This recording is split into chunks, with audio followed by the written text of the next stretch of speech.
I'd like to welcome everybody to the April 7th, 2015 school board meeting. I'd like to take this opportunity to welcome you, and if you'd like to speak during the hearing of citizens portion, there's cards in the back if you'd bring them up to Zoe Marshall, and we'll call you up during that particular time of the agenda. If you'd stand now for the flag salute by the Riverview High School Color Guard under the direction of Major Roger Mitchell.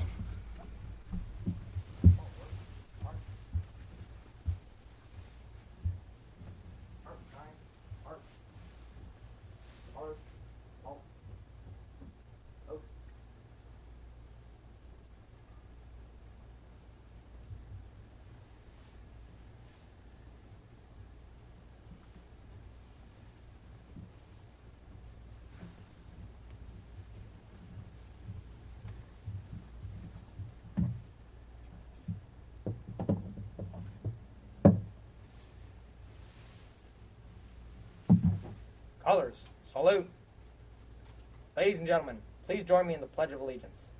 I pledge allegiance to the flag of the United States of America and to the republic for which it stands, one nation, under God, indivisible, with liberty and justice for all. Order. Colors.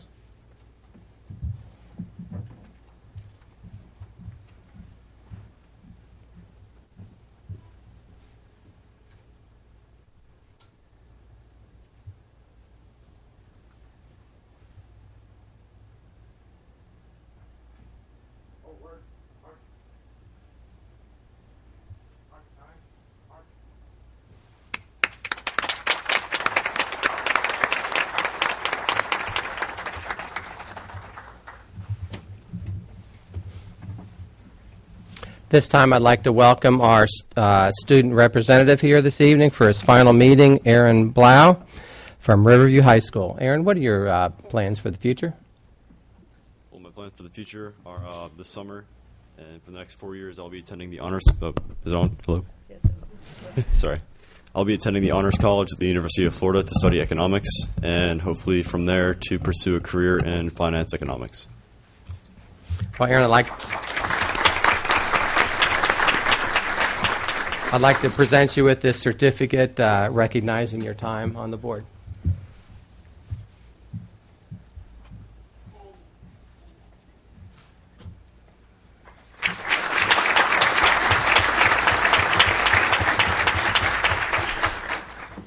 Okay, we'll move on to special presentations. Our first presentation is by Goshio Elementary Performing Arts and Drama presentation with Laura Kingsley and Dr. Pam Buchanan.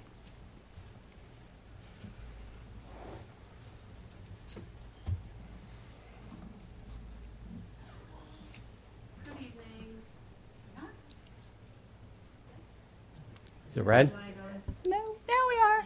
Good evening, school board members, Superintendent Aaron, Mr. Hardy. It's so nice to be here tonight.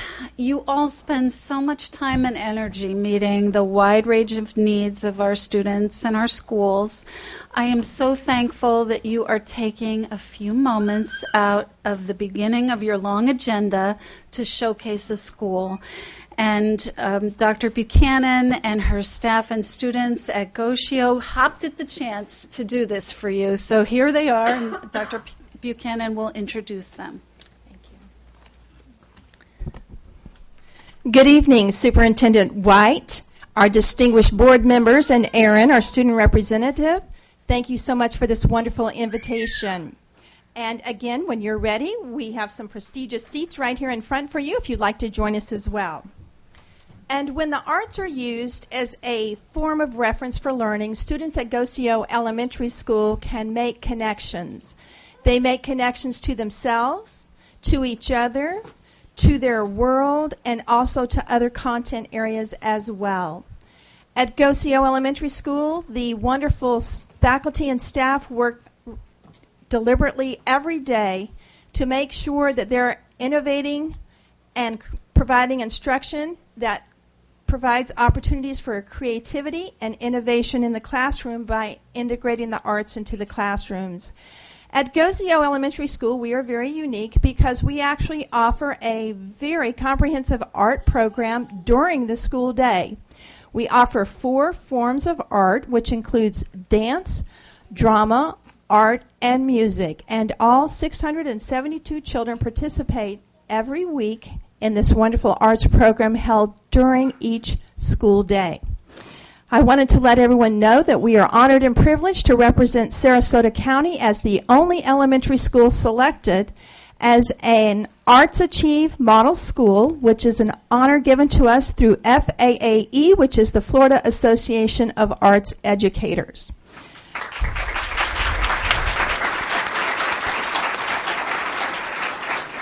As a culminating event, each year, Goshio Elementary School ends the school year by presenting a wonderful, comprehensive musical theater production.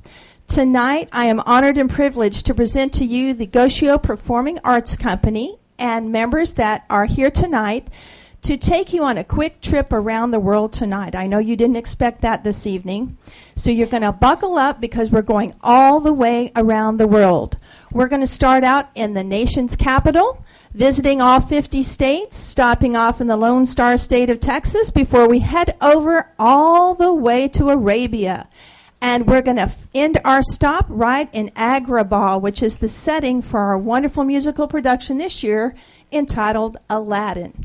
So without further ado, I would like to introduce to you one of the great students at Goshio, Claudia. If you'd come join us up here. Claudia?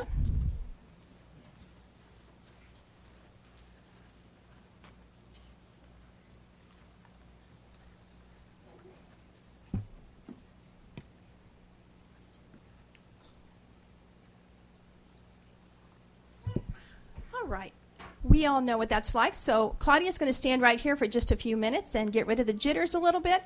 But in the meantime, we will carry on. And without further ado, I'm honored and privileged to present to you the Goshio Performing Arts Company.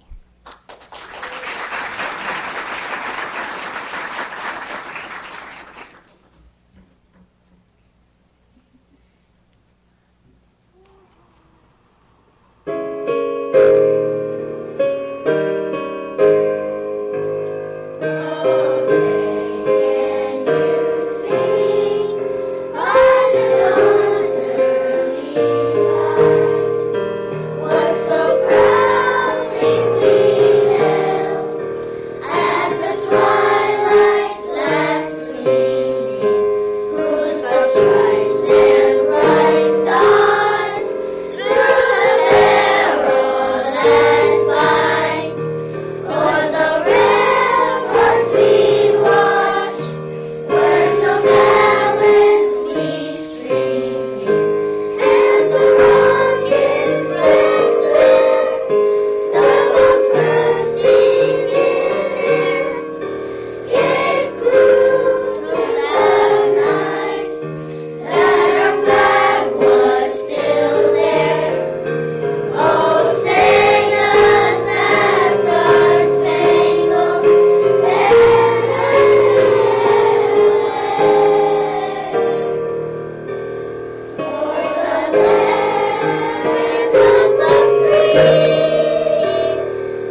Agrabah, city of mystery, land of enchantment, an oasis of rest and wonder for those in search of something magical. Oh, I come from a land, from a faraway place where the caravan camels roam. It's all flat and immense and the heat is intense. It's a furnace, but hey, it's home.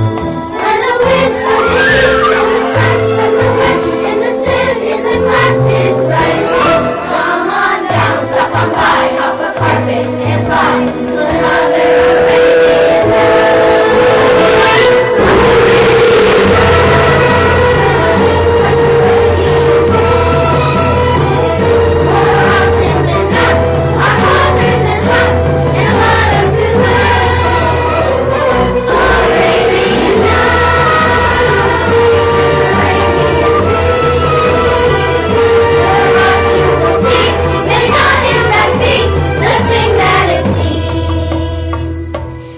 Yes, my friends, welcome to Agrabah, land of eternal bliss, magical mysteries, and home of the hottest half-price bargains this side of the River Nile. Take, for example, this dust-sealed lamp. Look beneath the dust and you will find that this lamp once changed a young man's life, as well as the life of a beautiful young princess who was forced to marry against her will.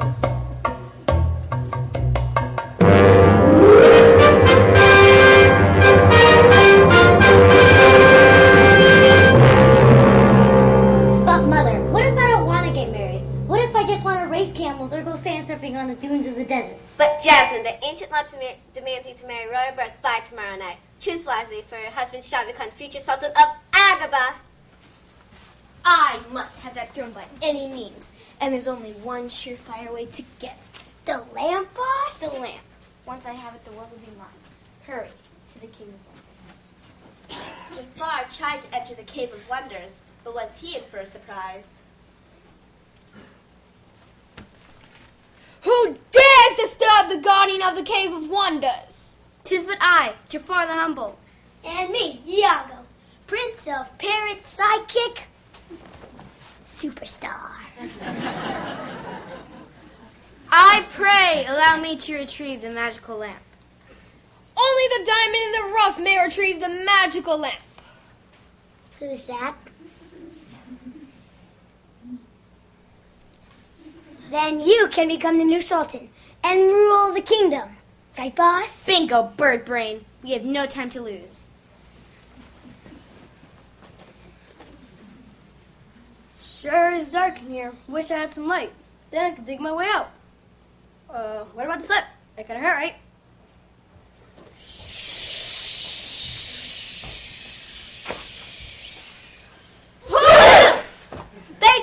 Thank you so very much. Boy, it's good to be back. Let me tell you, kid, 700 years inside of a lamp can give you such a crick in the neck. Hi, here on business. Having a good time. And where are you from? Waiter, another bowl of hummus from table number 2. Compliments of Mr. Lucky. So, what's your name? No, wait, no. Don't tell me. Let me guess. Sinbad. Hercules? Bruce? Come on, kid, work with me here. People are watching. Aladdin? Nice to meet you, Aladdin. Gee, you're a lot smaller than my last master. Or maybe it's just me. Tell me the truth. Does this earring make me look fat? Wait a minute. You mean I'm your master? Yeah, ladies and gentlemen, he can be taught. Yep, I'm the slave to the master of the lamp. So what do you wish me, oh mastermind? So you mean I get a wish? 3. Count them, 3. No substitutions, exchanges, or refunds. Now I know I'm dreaming. Master, read this owner's manual. Well, I'd blow the roof off this truck. Maestro, give me 4 for nothing. Alibaba had them 40 feet, Sherazade had 1,000 tails. Master, you're in luck, 'cause up your sleeve you got a brain that never fails. You got some power in your corner now, so every ammunition in your camp. You got some punch, pizzazz, and house. All you gotta do is rub that lamp.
seconds to choose a prince. Otherwise, you have to marry me. In 9, 8, 7. Mother, please do something. 6, 5, talk. The ancient law is the ancient law. 4, 3, 2.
And if we have to change some dumb more laws that keep the people in chains of poverty, or make them marry someone they don't want to, when the perfect person is standing right in front of them, we have to change those laws. There's a whole new world out there just waiting for us.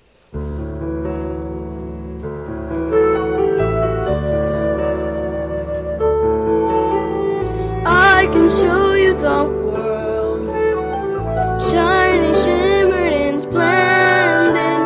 Tell me, princess, now when did you last let your heart decide?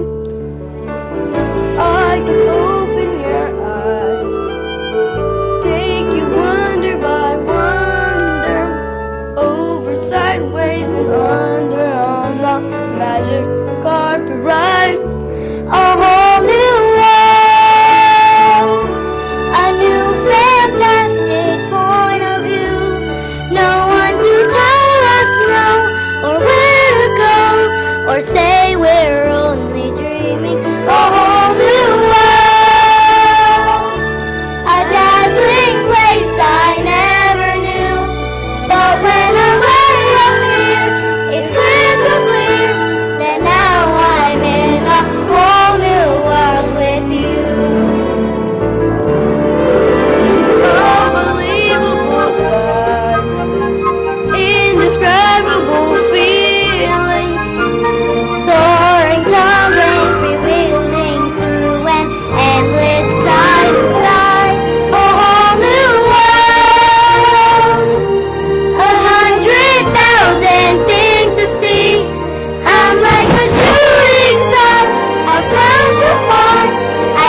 Ready, set, go.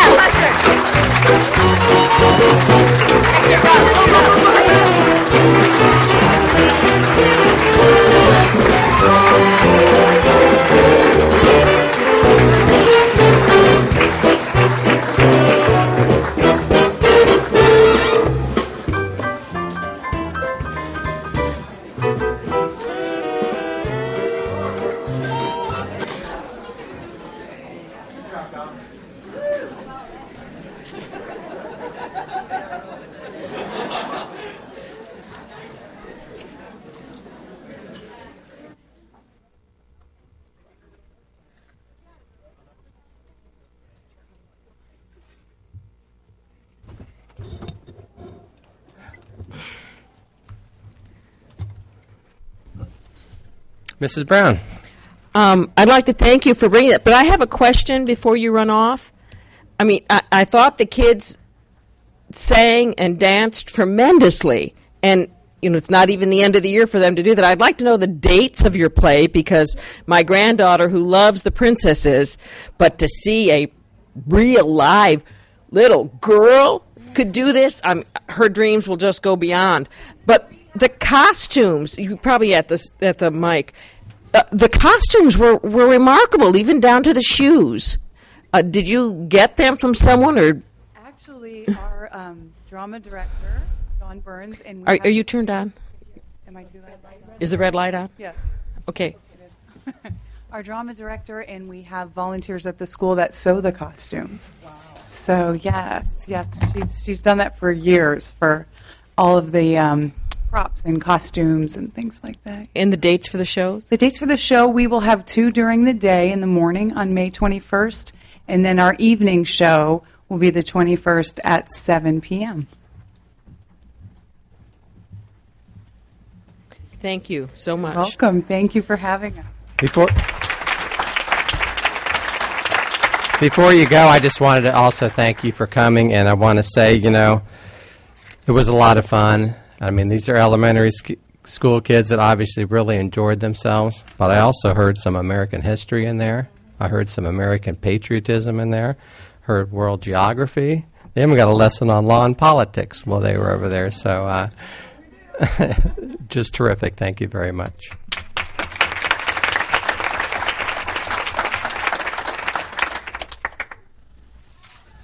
We'll move on to the superintendent's report.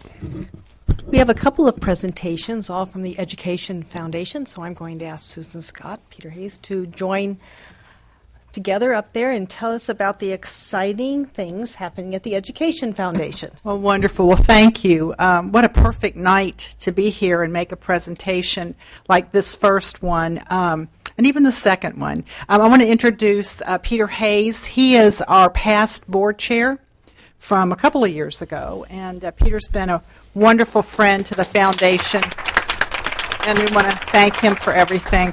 I think Dr. Buchanan said it very well, how learning through the arts is such a valuable experience for our kids. And our presentation tonight is around just that very subject, learning through the arts.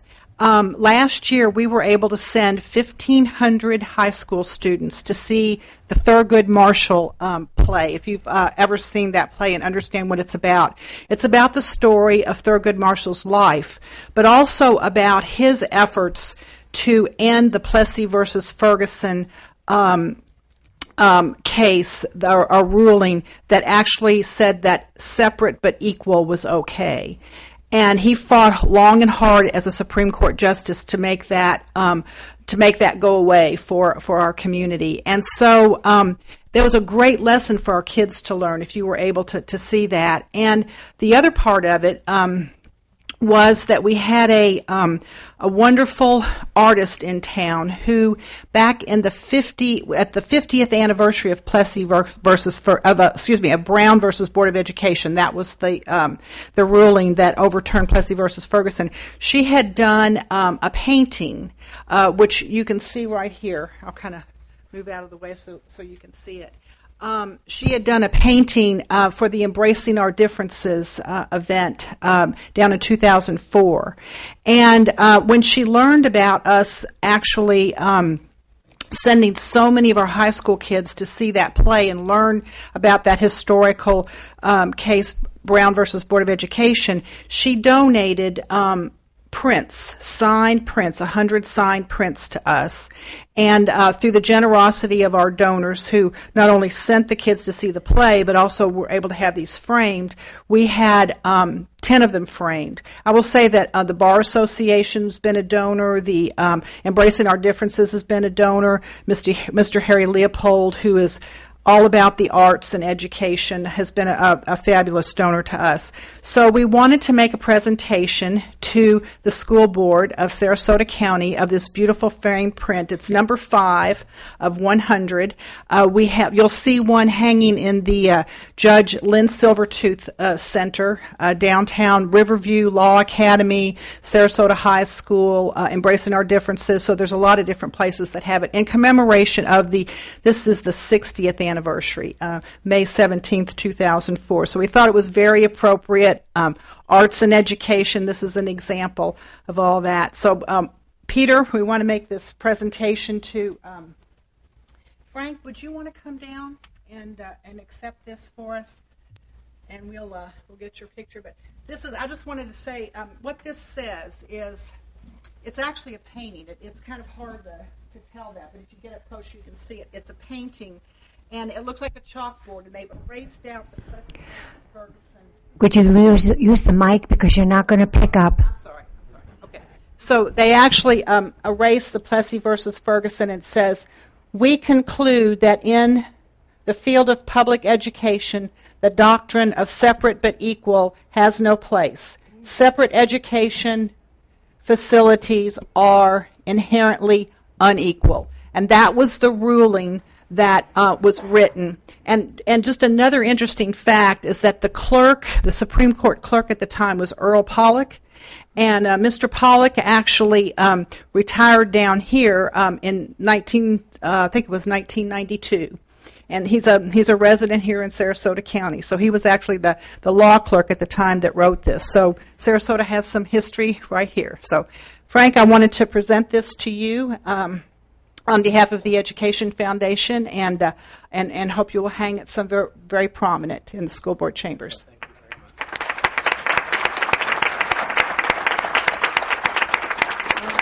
Thank you, Peter. You want to say anything? Okay, all right. Thank you, Peter. I also wanted to recognize Phil Hammersley, another one of our board members, and John Lasivita, another one of our current board members who's here tonight. Okay? All right, we'll move right on. So this is also very exciting tonight. I guess you're wondering what all these kilts are doing here in the audience tonight. But we were approached a couple of weeks ago now, I guess it's been a few weeks now, by Mark Spreen, the band director, the Kilties band director, to talk about raising money for a band shell for the Riverview Performing Arts Center. And if you've ever been in the Riverview Performing Arts Center, it's an amazing facility used by not only the Riverview Performing Arts classes and so forth, but by the community. We've actually had events in there. And by adding this band shell, which you'll learn a little bit more about it, it will be a tremendous asset now to the community where more groups can use it.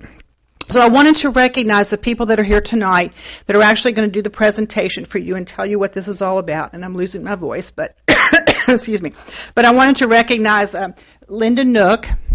Linda, where are you? Principal of Riverview High School. Mark Spreen, who is the director of bands. Okay, and it's Norm. And Norm, what's your last name? Vaughn. Vaughn. Okay, Norm Vaughn. He's orchestra director. David Verdoni, did I say that right? Choir director. Whitney Verdoni, guitar teacher. Deb Dennis, Booker president. I'm sorry. Booster president. Oh, Deb. Okay, Deb, great. Carl Lacey. And Carl is the booster vice president. Is that right? And former Kilty. I think, Frank, were you a former Kilty? You think so? Awesome. Yeah. Karen Bolender, president-elect of the Boosters. And Vince Vance, who is the chairman of the committee that's been formed to raise the money to put the band shell in. So I'm going to bring, can you come up now, Vince, and tell everybody what this is all about. Thank you. I'm sitting here thinking what a tough act that was to follow with Gosho Elementary. I'd like to take this opportunity to thank the school board members, for allowing me to take some of your time for this presentation. I'd also like to thank those of all of you that have shown up tonight in support of this project. You may be wondering why I'm wearing this outfit, but if someone had told me 40 years ago, while I was in the Kilty Band, that I would not only have visited Scotland, but be married to a Scot, and that the tartan I wore at Riverview would turn out to be my tartan through my mother's side of the family, I would have said they're crazy. But it illustrates a point that there are many things that influence us in our lives, some of which have an impact until the day we shuffle off this mortal coil. One of those things for me was to be a part of the Riverview High School Kilty Band. It's not often that we're given an opportunity to honor those who have played a pivotal role in our lives. Many of us have had a teacher or mentor that have influenced the paths of our lives and given us life lessons and tools that have led to our success and fulfillment. For me and many others, that special individual was Jack Crew. Frank Kovac, Scott Dennis, Wendy Ross, Mark Spreen, Carl Lacey, myself are just to name a very few, had the privilege of being a Kilty while Mr. Crew was at Riverview. Many of us chose music as a profession while others decided to pursue other vocations, myself included, but continue to be affiliated with the music and education programs of one kind or another.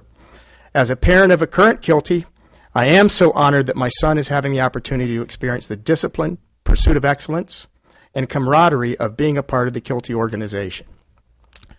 Andrew J. Crew was a band director at Riverview High School from 1968 to 1983.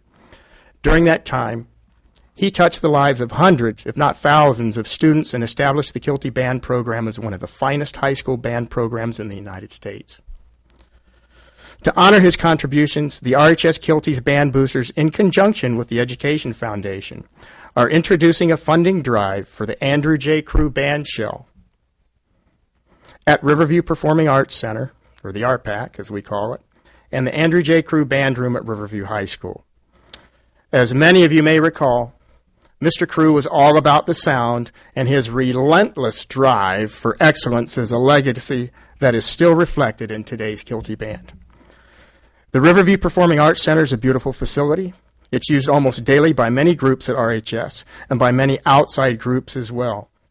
All of the bands, the chorus, the orchestra, Sarasota Youth Orchestra, Florida Bandmasters Association District Music Performance Assessments, or MPA, which includes students from 5 counties.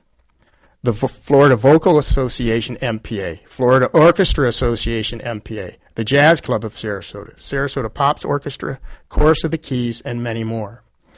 The addition of the shell will greatly enhance the acoustical qualities of the stage and make the performance environment comparable to a professional auditorium, which will be a great benefit to all of the students who use the hall, and make it more attractive to other performing arts groups who contribute to Sarasota's reputation for excellence in culture and the arts.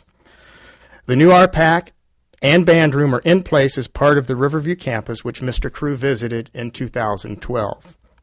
With the Sarasota County School District's generous support by budgeting $85,000 for the installation of the shell rigging and $30,000 seed funding contributed by the Kilty Boosters and myself as a match for the first $30,000 donated, we are now ready to accept donations toward the Andrew J. Crew Band Shell.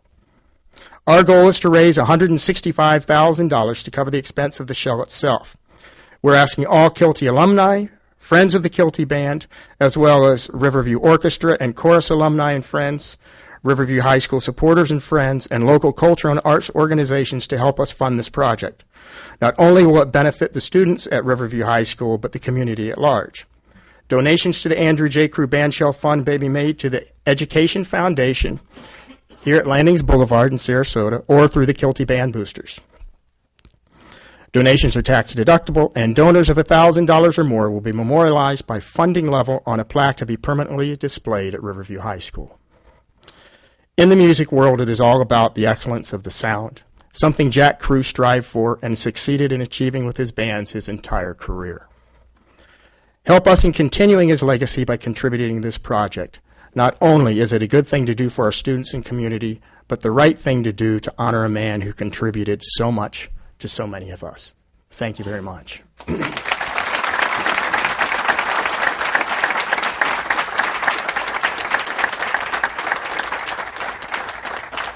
All right, so as was said, we're open for business. We're raising $165,000 through the Kilty Boosters to get that band shell going. And we want to have it up and running by the beginning of the next school year, right? So we're ready to go. Thank you very much.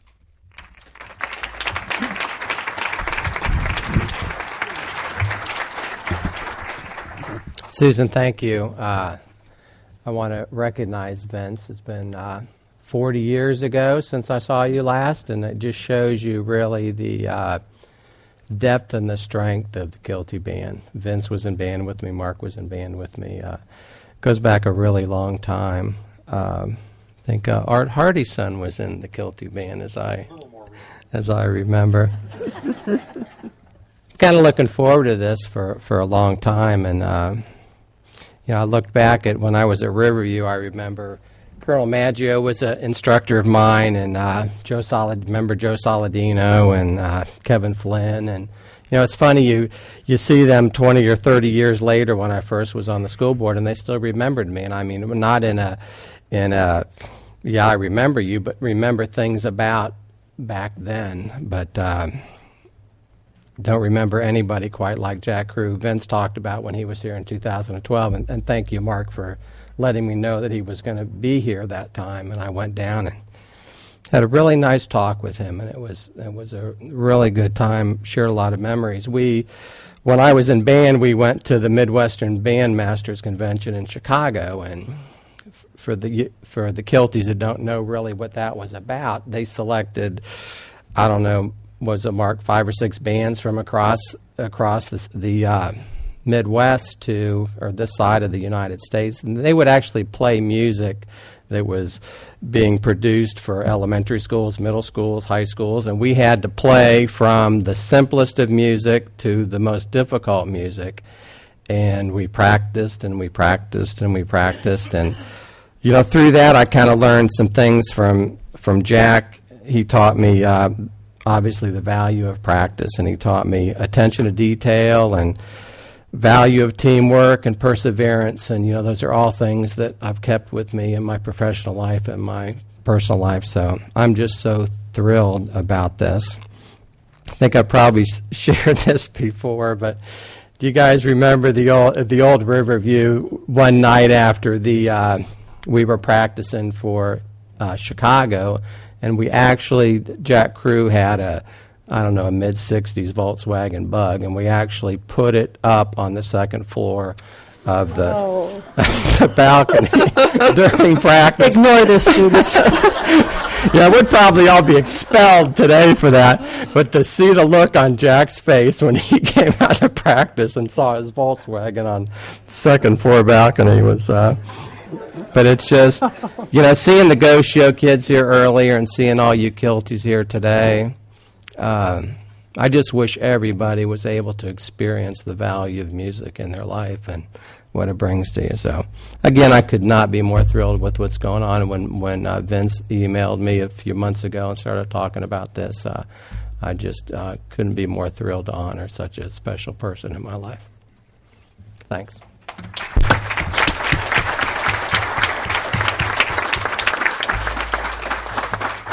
And this concludes the superintendent's report. Thanks. We'll move on to hearing of citizens. What I was going to do this evening on item 32 was to have the folks that want to speak specifically on that subject to speak during that time, and my understanding is the only one I'm not, well, I guess all three of the cards that I have is for that. So if it's all right with you, we'll get to that portion of it. I also talked to the folks from Morgan earlier and said that rather than doing the 3-minute thing, it would make a whole lot more sense to just give, so we've decided to just give them 15 minutes and you can use it however you want to use it. And I think you can make a lot more sense than to try to chop it up into 3 minutes. So we'll go that route. I don't have any other cards for hearing of citizens other than for that topic, so we will move on to the consent agenda. We have no additions or corrections, so if I could have a motion for approval of the consent agenda. Move approval. Second. I have a motion and a second. Any comment? You would vote, please.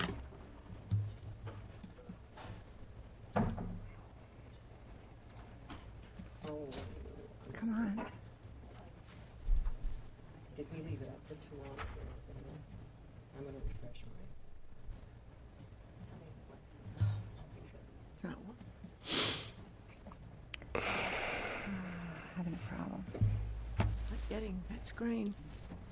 Refresh it. There we go. Refresh it at work. No.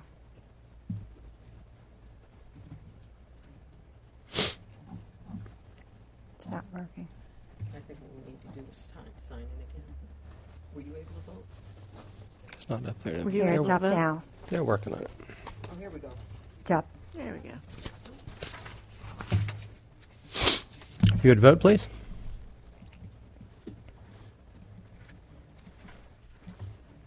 And the consent agenda passes 5-0. I have no items pulled for comment. We'll move on to new business. If I could have a motion on item 30, please. Move approval to advertise new school board rule policy 7.36. Second.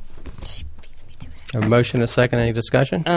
This policy is to approve to advertise the new school board policy 7.36, electronic funds transfers and payments. You would vote, please.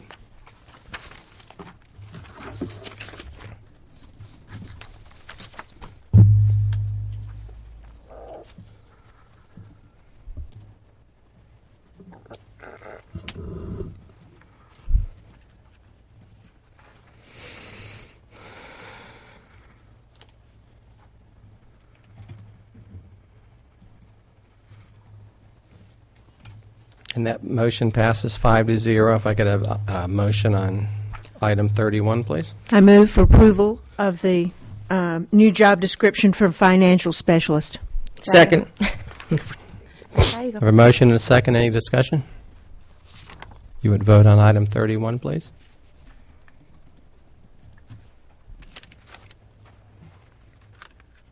And that motion passes 5-0. We're going to start item 32 with Mr. Hardy.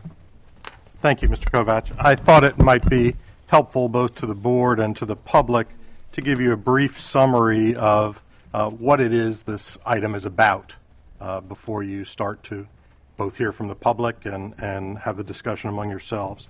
The purpose of this board agenda item is to rank construction managers for the construction of the Suncoast Technical College, the Northport campus. And you're doing this pursuant to Section 287.055 Florida statutes and your own school board policy 7.71. Selecting a construction manager using this process is a multi-step procedure. The first part, and what you're doing tonight, is known as competitive selection. There, the board will rank construction managers 1 through 3. The second part of that, and you get to that only after the competitive selection rankings are done, is known as competitive negotiation. At that point, the staff would begin or will begin a process to attempt to negotiate a contract with the first ranked firm. If that's successful, the contract will be brought back to the board for its review and approval. If it's not successful, then you move to the second ranked firm and attempt to negotiate a contract. That's the point of the rankings. What you are not doing tonight is awarding a contract. Money is not involved in what you're doing tonight. I think there may have been some confusion about that, so I want to make that clear, that in the competitive selection process, you are not looking at what any particular applicant says it will cost to build a building. In fact, the statute 287.055 specifically says that the school board cannot request, accept, or consider proposals for compensation to be paid until you get to the competitive negotiation process, so after the rankings. So now you're looking at issues other than money. Money is not part of this process at this point. So competitive selection, that's what you're doing tonight. Your policy 7.71 provides that a committee is established, that the committee reviews all the applicants and creates a short list of applicants.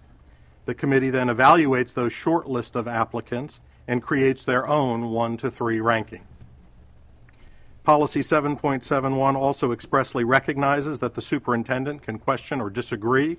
The word I believe it uses disputes the committee's ranking, and that establishes, and the policy has a process within it if that is to occur. The superintendent is to meet with the committee to review the committee's rationale and the superintendent's concerns. If the superintendent, after that process, disagrees with the committee's rankings, then the superintendent brings forth her rankings to you along with the committee's recommendations. And that is what is before you tonight. You've got the superintendent's rankings with her rationale as well as the committee's rankings. So what is it that you all are doing tonight? You are exercising your judgment and discretion to rank the potential construction managers. In doing that ranking, you're not operating in a vacuum. You've got the committee recommendations, you've got the superintendent's recommendations, but by having those, that doesn't mean the board has abdicated its authority to either the committee or to the superintendent. That is something that ultimately you have to exercise your discretion to do.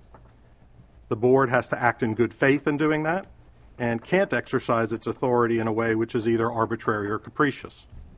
As the Attorney General has stated in this context, the school board's decision must be bottomed upon facts reasonably tending to support its conclusions. So it is ultimately your decision. You have the rankings to go by. You have to act in a way that is tied to the facts of the case. And I'm sure that you'll hear from various people who will tell you what they believe your conclusions should be.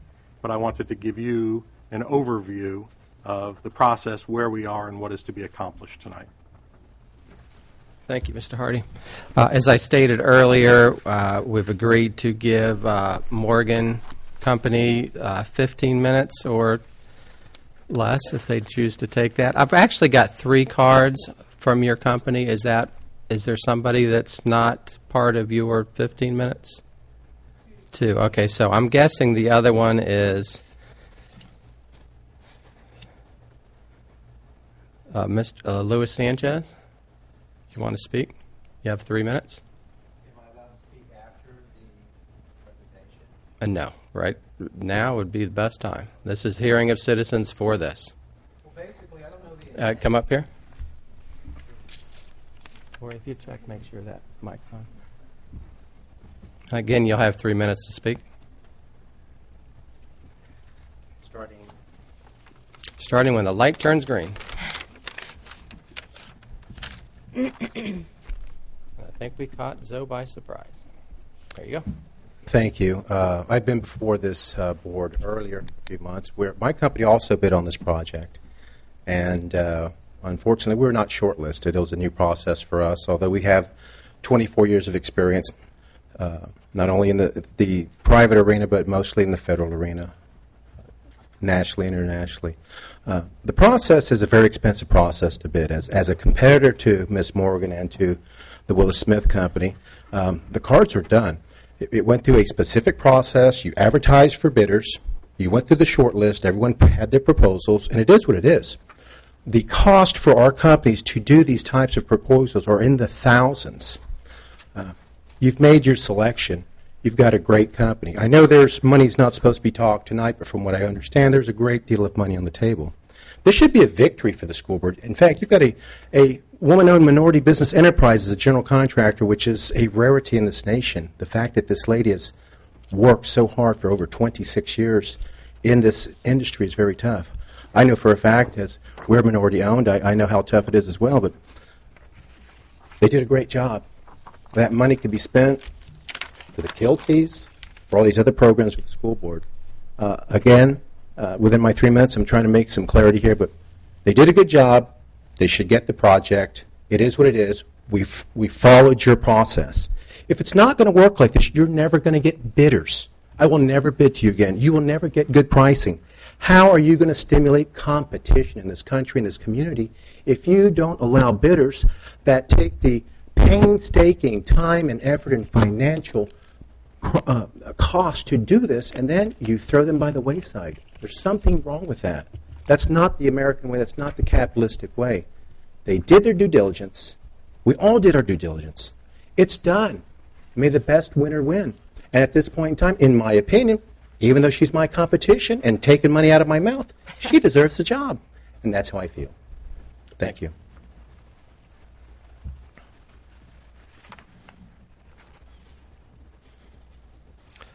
Okay, at this time, we'll move on with A.D. Morgan, if you want to take your 15 minutes or less.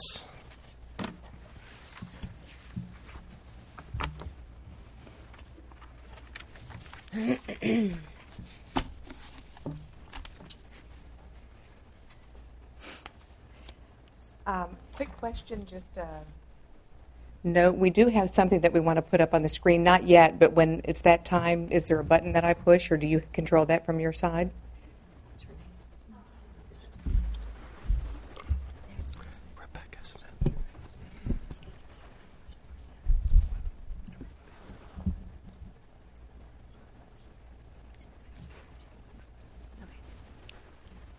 I can go ahead and begin if you guys are ready. Is this on? Yes, it is. Good evening. Okay, well, thank you very much. Superintendent White, Chairman, and board members, good evening. I'm Rebecca Smith, the president, owner, and founder of the A.D. Morgan Corporation. We are a 26-year-old construction firm with a history of award-winning projects. I'm a certified general contractor with a degree in architecture and a master's in construction. I'm here because we find ourselves in this unfortunate situation after being ranked number one to build the STC project. Our number one ranking followed a very complex and detailed process that included 2 presentations that was scored by 6 selection committee members. By virtue of the superintendent's recommendation, you are being asked to undermine and overturn that complex, long-standing process. While we understand the concerns of the superintendent, we feel as though her recommendation is misguided. In her recommendation, she highlights her single criteria to be that of, quote, branding and continuity, end quote, to which she refers to the, quote, identical specification of key elements, end quote, and wrongly contends that using the same contractor that built the previous STC project would be the best means to achieve this. While the contractor participates in the process, the specifications to which the superintendent has referred are in fact developed by the architect. The superintendent goes on and correctly states that, quote, any of the companies reviewed in the interview process could successfully complete this project. As she further justifies her position, she noted the very small difference in scoring. If we can put this up on the screen. We've kind of condensed 10 weeks of the process and brought to you a chart. And I do have copies. If this is hard for you guys to see, I'd be happy to pass out.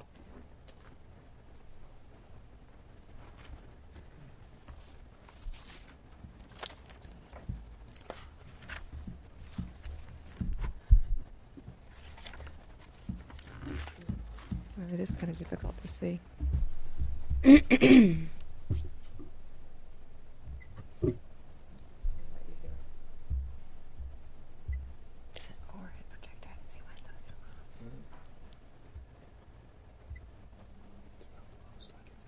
Thank you very much. I'm sorry because it's a little bit fuzzy on your screen, but Let's take a look at the scoring. What we have done is we have just simply represented the scoring between the A.D. Morgan Corporation and the second-ranked firm, Willis Smith. Down the left-hand margin are the names. Those in green were the first-place rankings, and as you can see, noted in the right-hand margin, 5 of the committee members selected A.D. Morgan as the number 1 ranked firm. We had 1 second-place ranking. Comparatively, if you look down in the right-hand corner, Willis Smith got 1 number 1 ranking, and 2 of the members voted them last. As you can see, we beat Willis Smith by an average of 1.6 points, which was according to your process, and as defined as the single determining factor for the committee's ranking. And again, secondly, you should note that 5 of the 6 members ranked A.D. Morgan number 1, while only 1 member rated Willis Smith number 1. Further, 2 of the members ranked Willis Smith again in last place. Third, A.D. Morgan had 10 winning scores.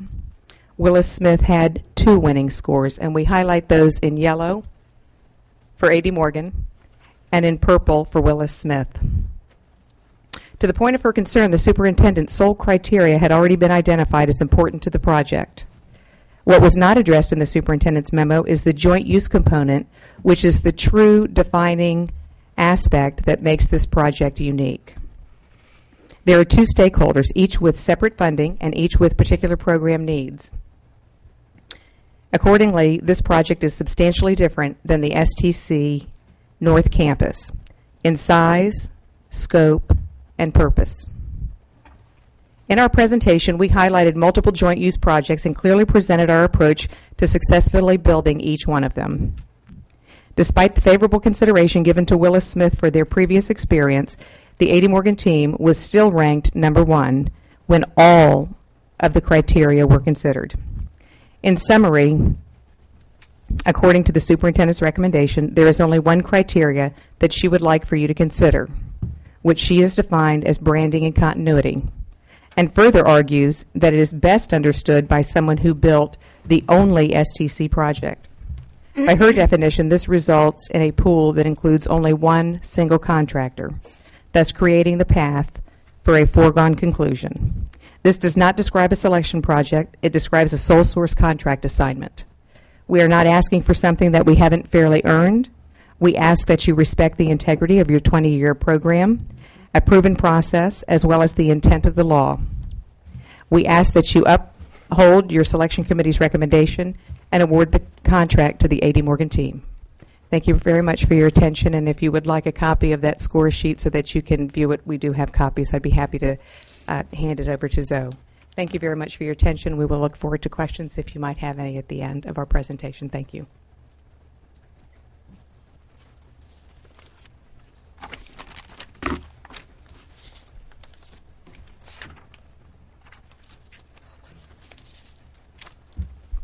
Good evening.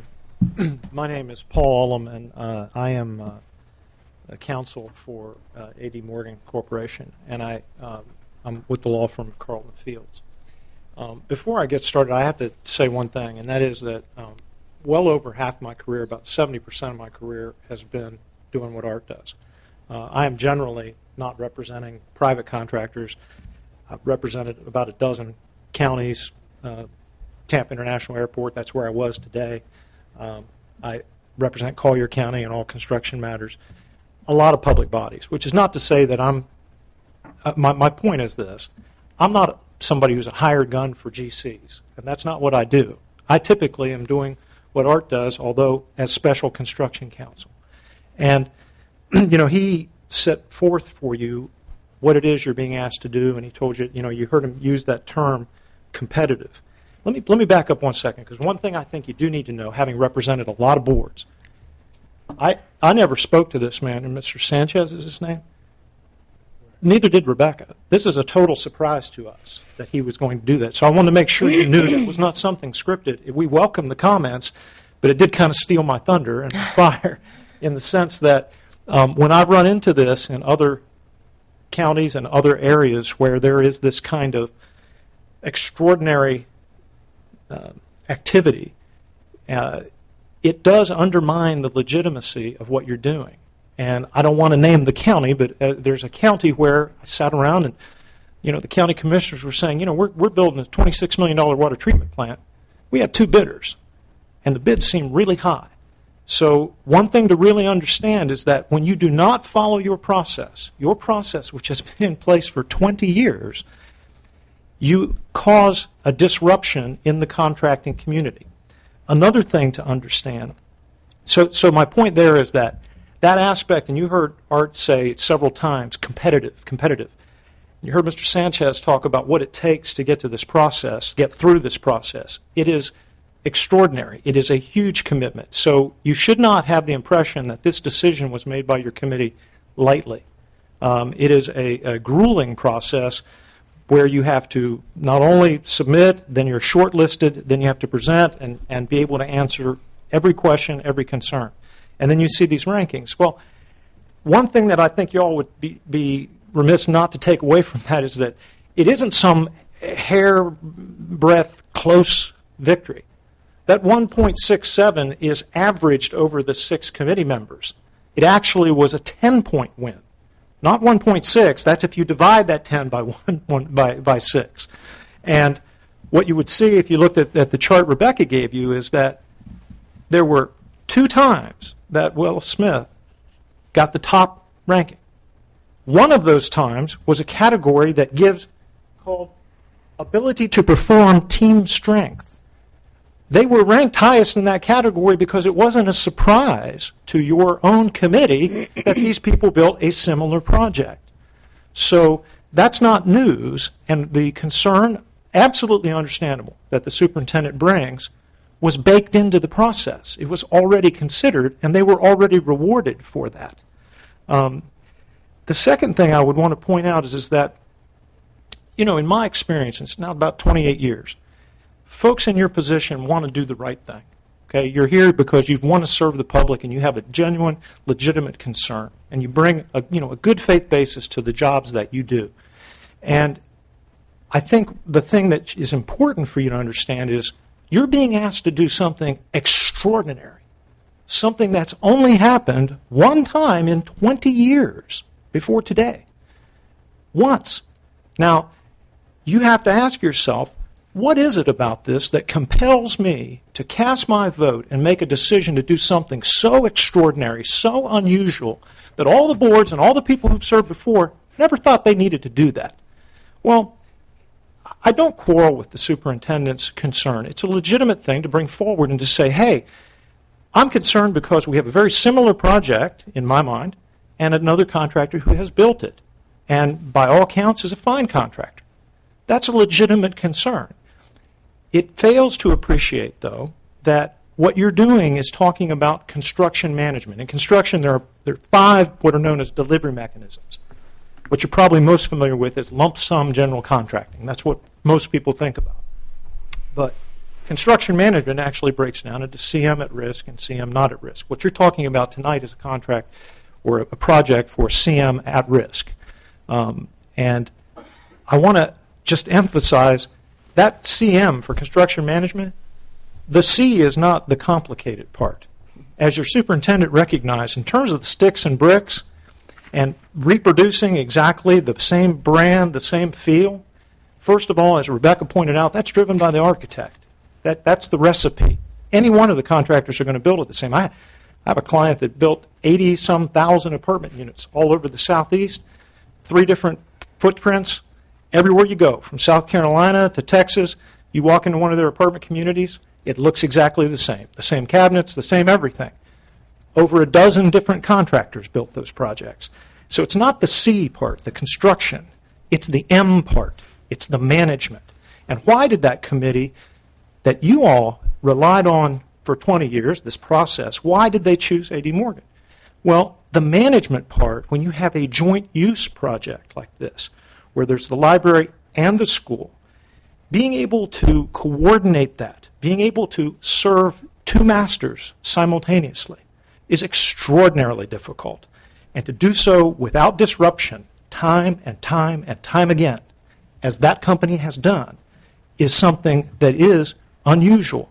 And in fact, you should know, I mean, your committee, as I understand it, came and visited one of the projects that they built, just like this, a joint use project. So in closing, I would submit to you that you're going to be asked by us to do a difficult thing, and that is to disregard your superintendent, who by all accounts is absolutely well-intentioned and well-regarded.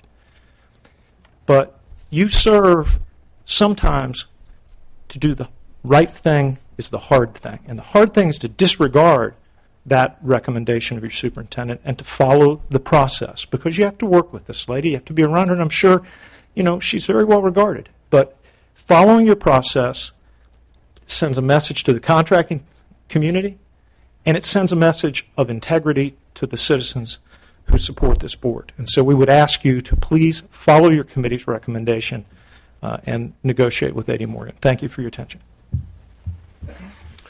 Thank you. We've also agreed to give Willis Smith the same amount of time, so I believe David Sessions wants to speak.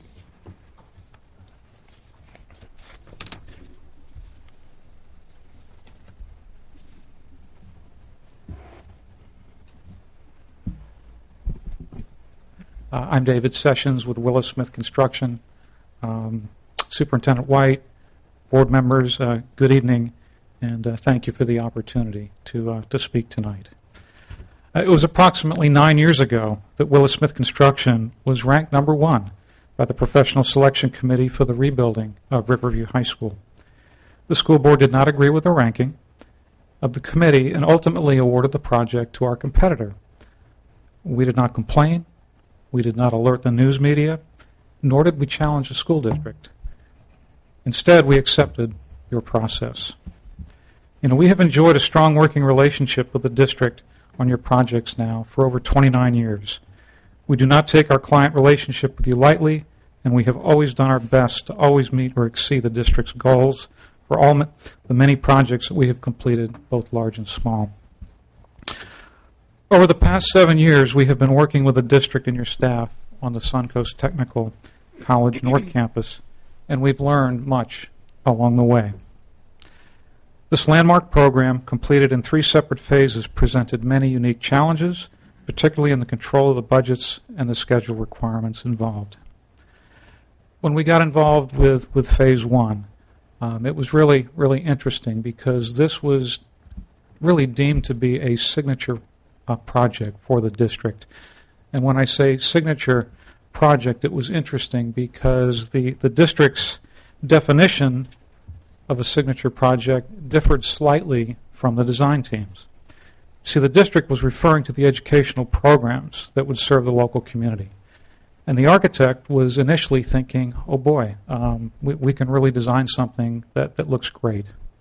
So we immediately went to work and successfully value engineered over $3.5 million from the first phase of the project. The value engineering consisted of structural changes and unnecessary architectural enhancements. Not a single program element was reduced during this process. That's successful value engineering. We also recognized that the changes would not only serve the first phase, but would be carried through all the much larger buildings in the remaining phases, thus providing significantly greater savings down the road. Ultimately, this was the process that successfully and very cost-efficiently created the wonderful brand that you see here today. The entire $15 million first phase was completed in 10 months, which is probably the quickest time a school has ever been constructed in this county.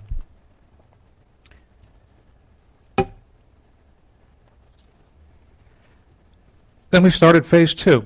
The school district's budget was $45 million for 2 phases. We recommended combining these 2 phases into one. Right off the bat, that saved you about $2 million. The aesthetic changes or brand that was in the first phase was carried forward onto the second phase. Again, a focused team effort by the same participants resulted in an additional savings of about $6.8 million. A combination of rebidding to take advantage of better market conditions and good value engineering measures. For Phase 3, the GMP was $25 million, approximately $4 million under budget with no reductions in scope. The savings were again a reflection of our pre-construction efforts. I think the bottom line here is we've completed a 7-year program as a total success. We have consistently delivered large, complicated building projects on occupied campuses with little or no disruption to SCTI programs in operation. Every phase was delivered on time and under budget. Most importantly, we have maintained excellent relationships with the district staff, the SCT school administration, the design team throughout the entire project. Throughout this entire process, our efforts saved more money than your entire construction budget for STC North Campus. The Gulfgate Library, which we constructed at the same time, we followed a similar process to save the county money. The last successful project summaries have been a story about our firm striving to help the Sarasota School District and Sarasota County achieve excellence. Our team members have put a lot of blood, sweat, and tears into this effort in working to build a unique Suncoast Technical College brand that you desire to take to South County and to build in Northport. We respect your process. We hope you will provide us another opportunity to apply our passion, our precision, and our excellence. Thank you for the opportunity.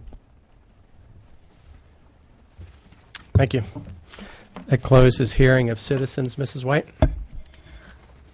Well, certainly, you know I don't choose to make this recommendation lightly. It was after much thought and consideration before I made the decision to use that part of the process that allows me to have my voice heard. If this would have been a different school that was not another technical college extension, I would not be here today voicing that. If it had been 5-10 years later from when we had completed our North County project, I don't think I would feel the same way and want to intercede. If the point differences that have been discussed in some detail had been larger, I probably wouldn't be saying the things I am today. But when I looked at that point difference of 1.6 and delved deeper into the points also, which can be interpreted or looked at in different ways. If you look at 2 of the 4 areas that are part of the final rating, Willis Smith in total points came out ahead. Willis Smith had significantly more points in the short listing, which isn't a consideration again in the final listing, but yet something I did examine. So for those reasons, I chose to convene the committee and try to get a deeper understanding of where they were coming from. And I respect these people, I respect their decisions, but this part of the decision-making process is also subjective, and you're making interpretations, and perhaps my interpretation of the facts is different, and I respect that. So I want you to know there was nothing inherently wrong in the process. And I do want you to know that I believe we are in that enviable position where we have some very outstanding companies. I have nothing against any 3 of the companies.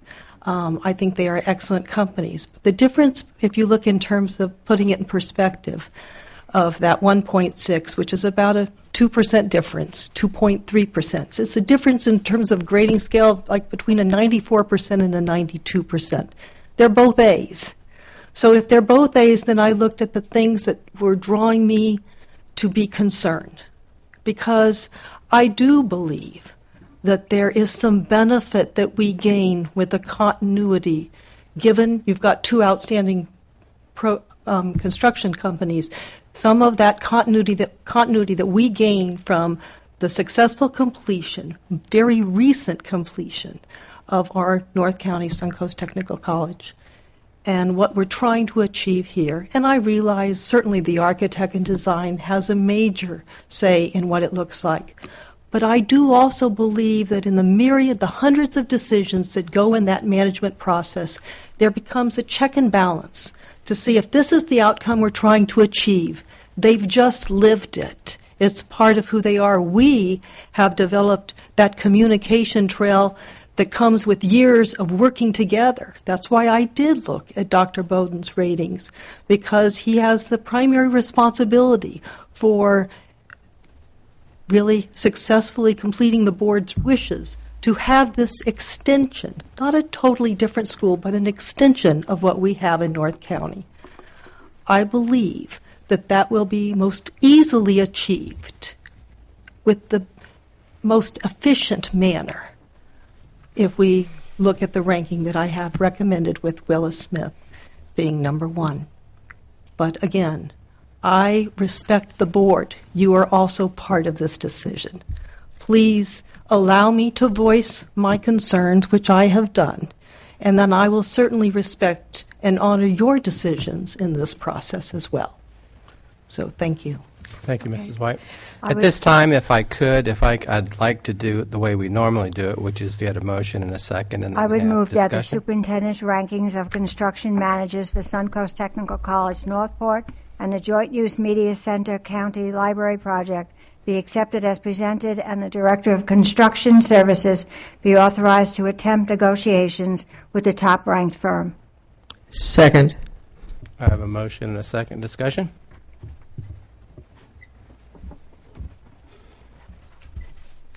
Mrs. Ziegler. Well, I appreciate everyone taking the opportunity to speak, and I appreciate your comments. However, at the end of the day, I have major concerns with some of quite a few areas, and I have spoken to a lot of people in the community, and I think that sentiment is shared. And I'm going to just take two of them, which was discussed by both of the qualified CMs, which was the branding aspect of it, and it is my contention in the conversations I've had with many who are in this industry and also citizens in the community that a qualified CM would in fact be able, when following specification and project scope, would be able to follow the branding that of the architect, which we have previously voted. So I think I understand the importance of the brand in both North County and South County, but I certainly believe that the qualified CMs, which I do believe both CMs that we're discussing today are highly qualified, and they've proven that time and time again. However, my biggest concern is what was also mentioned earlier is the process. The process is something I believe to be very important, and it was put in place for a very specific reason to avoid potential favoritism, discrimination, and bias. And while I certainly know and hope that favoritism is not what's leading this down there, we have to be very, very cautious that, because it is the look and feel of it could very much be perceived that way. At the end of the day, I commend the committee for doing a very rigorous process and going through a rigorous process. I think we set a dangerous precedent by going against what the committee's recommendation is. And because I think it's important to have a competitive option out there and follow the process, I cannot support the recommendation. Mrs. Brown? This has given me a lot of concern, and checked into it, and I'm like, well, do I have to follow the Professional Service Selection Committee ranking, the original one, or does the superintendent have the ability to make the changes? And if so, why? And is it an arbitrary? I decided to make my decision not so much on what the superintendent said, but on what I think is a good faith effort of looking at the facts. And I looked at the facts, and I admit I looked beyond this last ranking. I looked at the rankings on the short list. And on the short list, there was a 4-point spread with Willis Smith on top and A.D. Morgan coming in second. And when you add those numbers together, Willis A. Smith is ahead 2.4. I know that's not the way the Professional Services Committee does it when they do the interview. But I'm now in a position where I have to look at the whole picture, I believe. And I also have to, I think, put my personal experience and personal knowledge of what I know about this. I was in a business, and we filled out RFPs, and I know we lost a few, and we looked at why we lost a few, and boy, there were some really slick-looking RFPs, and we looked at ours and go, yeah, there was a big difference there. I can see why they won. And, we upped our game. We put one together. We spent a lot of time on it, and then a new one would come by, and we'd make some tweaks to it for the next one.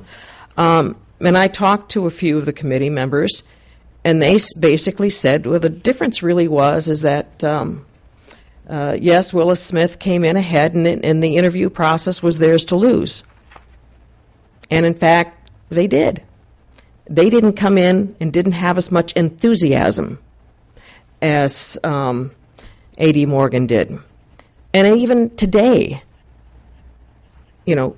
we got a slide, a little colorful thing that gave us something else to think about, and what we got from Willis A. Smith was more facts and figures and numbers that he read.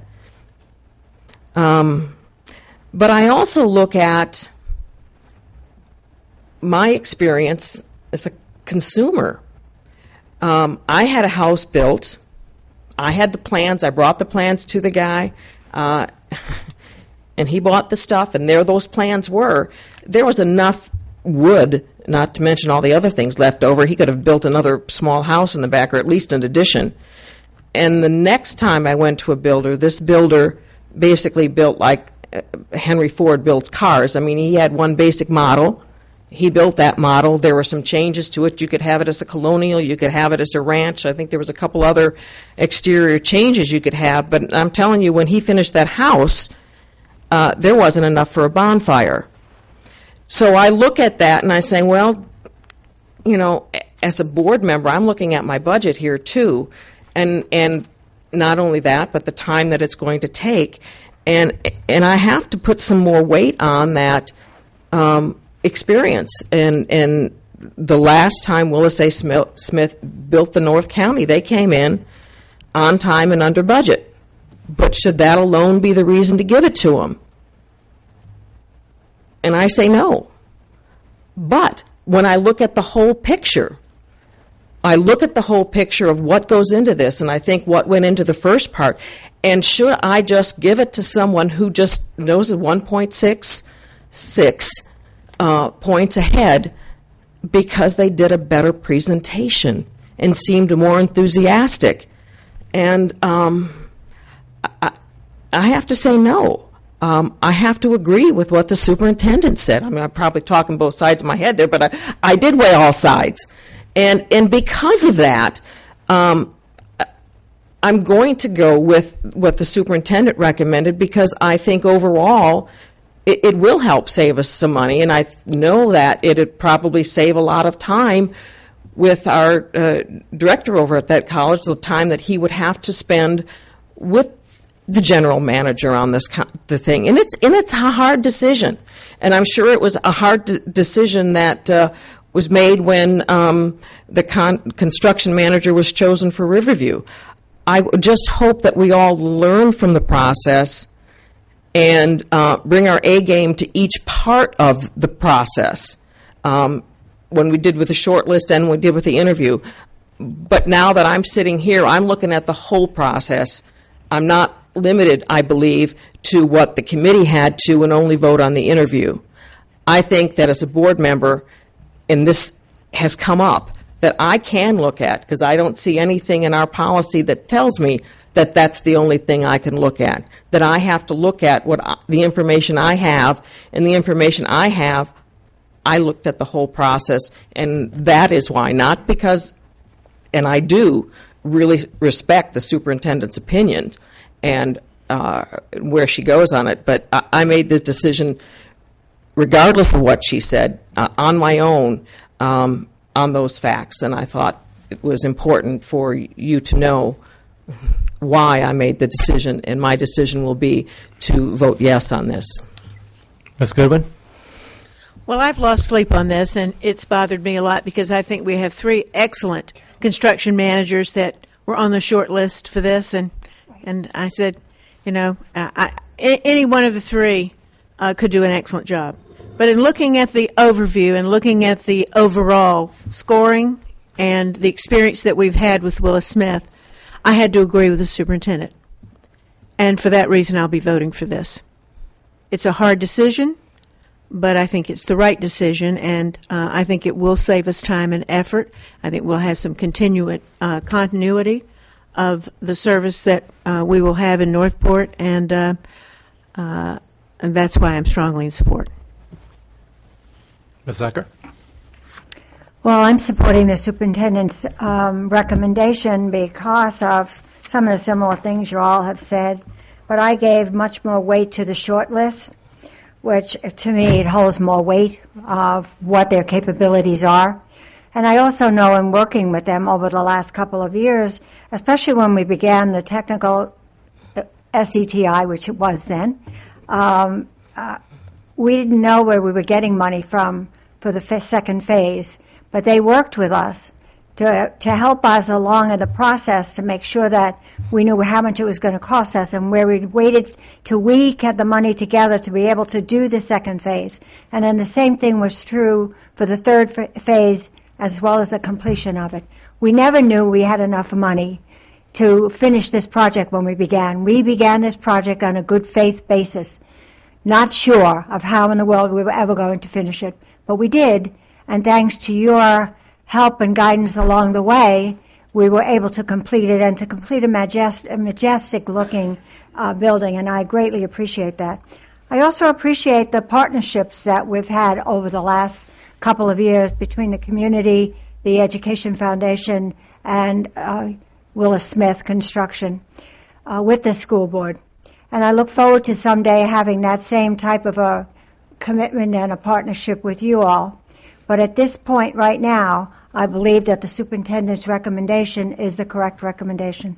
And it was not an easy process to do, as everybody else has said, because it's if we put a process in place, it's very hard to go against the process, except I know that this is the right thing to do. I know it in my heart, and I know it, that this is right, that Willis Smith belongs to be ranked number one in this project.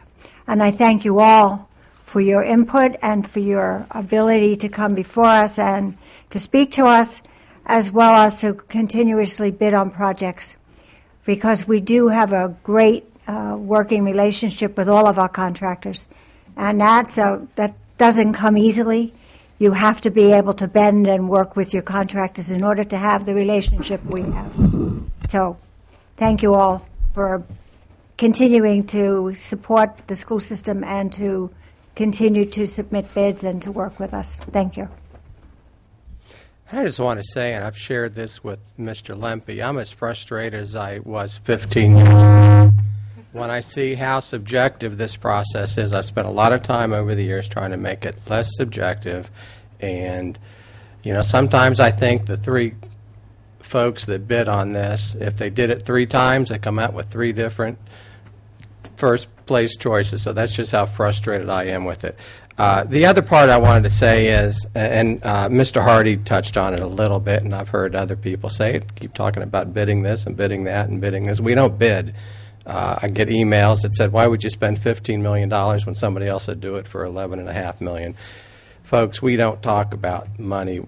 We hire a construction manager, and they bid it, and we get a guaranteed maximum price from the construction manager. And that's how we do things. That's how we've done things for the whole time I'm on the board. So I get extremely frustrated when I read the newspaper about they bid this and they bid that. We don't bid. We hire a construction manager, and we negotiate with the construction manager.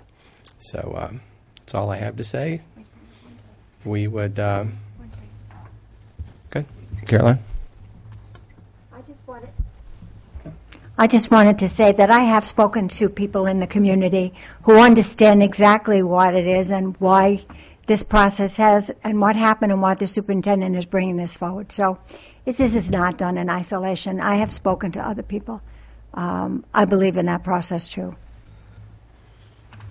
Okay, we have a motion and a second. If you would vote on item 32.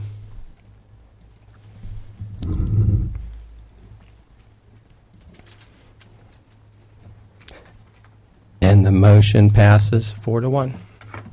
That ends our new business. We have Mrs. Brown. Yes, I hope all of you saw the newspaper last week, but any of you might have, and shout out one of our students from Sarasota High School, Patricia Sidney Askins, was ranked the highest. She scored the highest on the U.S. Cambridge AS level exams. That is the highest in the world on 2 portions of that, and she did this as a sophomore in our new ACE program we have there. And she scored the highest score in 4 in the U.S. on 4 of the tests. And I think that's wonderful. I know they think all of our smart kids go to Pineview, and my granddaughter goes there, and I know several other smart kids go there, but we've got really smart, good, qualified kids at all of our schools. We saw some of them today. And I'm just thankful that the newspaper prints these kind of articles. We try to get them out there, but I'm just really proud of our students. Ms. Sucker? And for anyone who's interested, Northport High School will be showing Beauty and the Beast on Friday and Saturday and Sunday afternoon this week. And next, the 17th, 18th, Booker High School will have Hairspray. So there's 2 good performances out there for the community to go into to view if they have the time. I'm going, I know that. Future meetings of the school board on Tuesday, April 17th, 2015. We'll have our monthly work session from 10 to 2:30, and our next regularly scheduled school board meeting is Tuesday, 17th at 3 p.m. We are adjourned.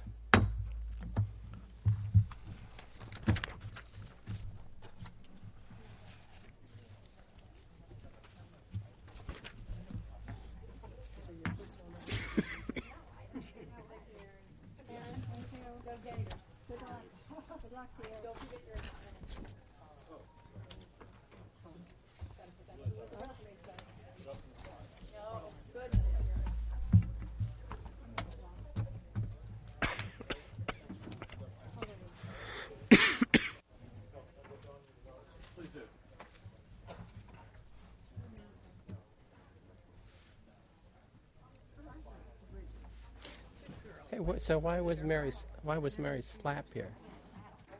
Why was Mary Slap here? She wants to see what's happening with her members, of course. Are they both?